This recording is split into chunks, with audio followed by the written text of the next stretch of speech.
নমস্কার বন্ধুরা, নীলকণ্ঠ চ্যানেলের শিবপুরাণ সিরিজের পর্ব 6তে আপনাদের সকলকে স্বাগত। আজকের পর্বটির নাম নন্দী মহারাজ কি করে শিবের বাহন, শিবগণের অধিপতি এবং শিবের প্রিয় ভক্ত হয়ে উঠলেন। আমরা যখনই দেবাদিদেব মহাদেবের কথা ভাবি তখনই আমাদের চোখের সামনে ভেসে ওঠে তার প্রিয় ভক্ত নন্দীর কথা। যে কোনো শিব মন্দিরে প্রবেশ করলেই সেই শিব মন্দিরের গর্ভগৃহের সামনে আমরা নন্দীর মূর্তি দেখতে পাই, শিবের দিকে মুখ করে বসে আছে। কিন্তু আপনারা কি জানেন এই নন্দী আসলে কে ছিলেন? তিনি কিভাবে মহাদেবের বাহন হয়ে উঠলেন? আর কেন শিব মন্দিরে গিয়ে আগে নন্দীর কানে নিজের মনের ইচ্ছাটি বলতে হয়? আজকের ভিডিওতে আমরা শিবপুরাণ অনুযায়ী নন্দীর জন্ম, তার কঠোর তপস্যা এবং তিনি কিভাবে সাধারণ এক বালক থেকে শিবের প্রধান বাহন, শিবগণদের অধিপতি হয়ে উঠলেন, সেই অলৌকিক কাহিনীটি আজ আমরা আপনাদের সামনে জানাবো।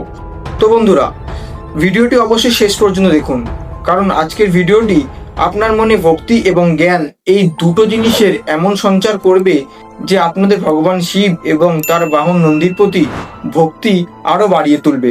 তাহলে চলুন আজকের এপিসোডটি শুরু করা যাক। এই কাহিনীটি শুরু হচ্ছে মহর্ষি শিলাদকে দিয়ে। পিতৃপুরুষদের তৃপ্ত করতে এবং বংশ রক্ষা করার জন্য মহর্ষি শিলাদ মুনি একটি সন্তানের প্রয়োজন ছিল। তিনি সাধারণ কোনো সন্তান চাননি, তিনি চেয়েছিলেন এমন এক পুত্র যে হবে অমর এবং যার ওপর থাকবে ভগবান ভোলেনাথের আশীর্বাদ সবসময় বিদ্যমান। সন্তান লাভের জন্য তিনি শত শত বছর ধরে মহাদেবের কঠোর তপস্যা শুরু করে দিলেন। তার তপস্যা এতটাই কঠিন ছিল, প্রবল তাপ, প্রবল শীত কোনো কিছুই তার তপস্যাকে টলাতে পারছিল না। এই তপস্যার তেজ এত ছিল যে ভগবান শিব অবশেষে তার পরম ভক্তের তপস্যায় অতি সন্তুষ্ট হয়ে তার সামনে প্রকট হন। ভগবান শিব বললেন, হে ঋষি শিলাদ, তুমি কি বর চাও? আমি তোমার তপস্যায় অত্যন্ত প্রসন্ন হয়েছি। শিলাদ মুনি তখন হাত জোর করে প্রভু মহাদেবের কাছে এক পুত্রের দান চাইলেন এবং তিনি ভগবান শিবকে জানালেন, যে পুত্র হবে অমর এবং যে হবে আপনারই অংশ এবং আপনার পরম ভক্ত। ভগবান ভোলেনাথ তখন শিলাদ মুনিকে তথাস্তু বললেন এবং তিনি বললেন, হে ঋষি, স্বয়ং আমি তোমার পুত্র হয়ে এই পৃথিবীতে আসব। এর কিছুদিন পর বন্ধুরা, তিনি যখন তার জমিতে চাষ করছিলেন তখন তিনি সেই জমির মধ্যে থেকে একটি ছোট্ট বালক শিশু পায়। সেই বালকের শরীর থেকে দিব্য আলো বের হচ্ছিল। শিলাদ মুনি তখন আনন্দের সাথে সেই অলৌকিক সন্তানকে তার বুকে তুলে নিয়েছিলেন এবং তিনি তার নাম রেখেছেন নন্দী, অর্থাৎ যে আনন্দ প্রদান করে। এবার নন্দী ধীরে ধীরে বড় হতে লাগলেন। তিনি ছিলেন অত্যন্ত বুদ্ধিমান এবং শৈশব থেকেই শিবের চরণে তার মন ছিল মগ্ন। শিলাদ মুনি তাকে বেদ, পুরাণ এবং সমস্ত শাস্ত্রের শিক্ষা দিতে লাগলেন।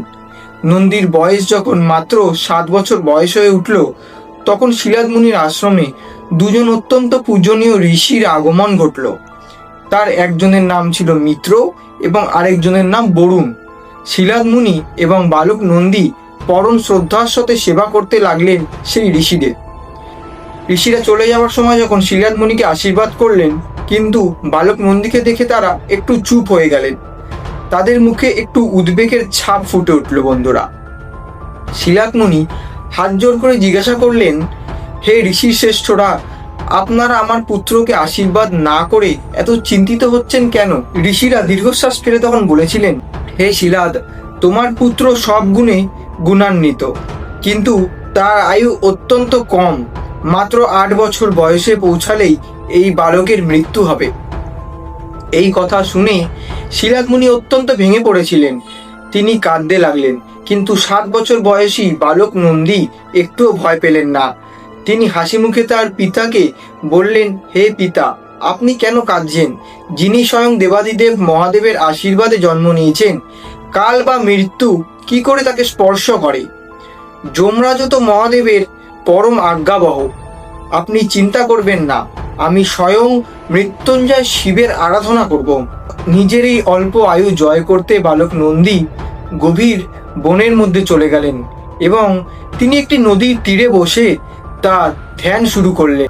7 বছর বয়সী একটি শিশু, কোনো খাবার নেই, কোনো জল নেই, দিনরাত শুধু একটি মন্ত্র জপ করে চলেছেন, ওম নমঃ শিবায়। নন্দীর ভক্তি এবং একাগ্রতা এতটাই তীব্র হয়ে উঠল যে বৈকুণ্ঠে ভগবান শ্রীহরি এবং ব্রহ্মলোকে শ্রী ব্রহ্মদেব তারা দুজনেই চমকে উঠতে লাগলেন। নন্দীর চারপাশ শিবময় হয়ে উঠল বন্ধুরা।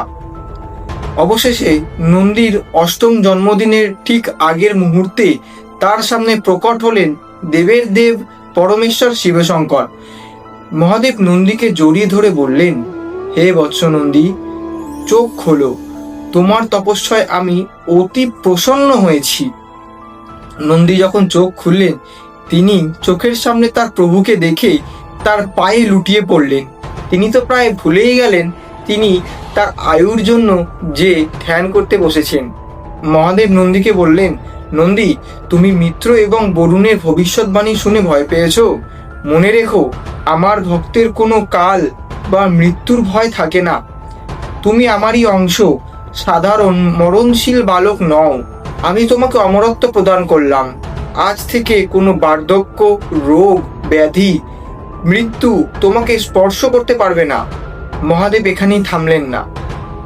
তিনি তার জটা থেকে দিব্য মালা বের করে নন্দীর গলায় পরিয়ে দিলেন। সাথে সাথে নন্দীর রূপের পরিবর্তন হলো। তার 4টি হাত পা হয়ে গেল এবং তিনি এক দিব্য ষাঁড়ের রূপ নিতে শুরু করলেন। তিনি হয়ে উঠলেন আরো তেজস্বী, প্রায় শিবের মতনই তাকে দেখাচ্ছে। মহাদেব ঘোষণা করলেন, আজ থেকে তুমি আমার পরম ভক্ত নও শুধু, আজ থেকে তুমি আমার সমস্ত শিবগণ অর্থাৎ শিব সেনার অধিপতি। আজ থেকে তুমি শিব গণধিপতি হলেন। আজ থেকে তুমি হবে আমার প্রধান বাহন। যেখানেই আমি যাব তুমি আমার সঙ্গে সঙ্গে থাকবে। তোমার অনুমতি ছাড়া আমার কাছে কেউ প্রবেশ করতে পারবে না এবং তোমাকে আজ থেকে আমি কৈলাসের প্রধান দ্বাররক্ষক হিসেবে নিযুক্ত করলাম। তো বন্ধুরা, এই ছিল শিব পুরাণ অনুযায়ী নন্দীর বাহন এবং গণাধিপতি হওয়ার প্রধান এবং রহস্যময় এক পবিত্র কাহিনী। শিলাদ মুনির পুত্র নন্দী তার অটল বিশ্বাস এবং ভক্তির জেরে স্বয়ং মৃত্যুকে হার মানিয়ে দেবাদিদেব মহাদেবের পরম ভক্ত হয়ে উঠেছিলেন এবং তিনি তার হৃদয়ে স্থান পেয়েছেন। আর এই কারণে হিন্দু ধর্মে বিশ্বাস করা হয় যে মহাদেব বেশিরভাগ সময় গভীর ধ্যানে মগ্ন থাকেন।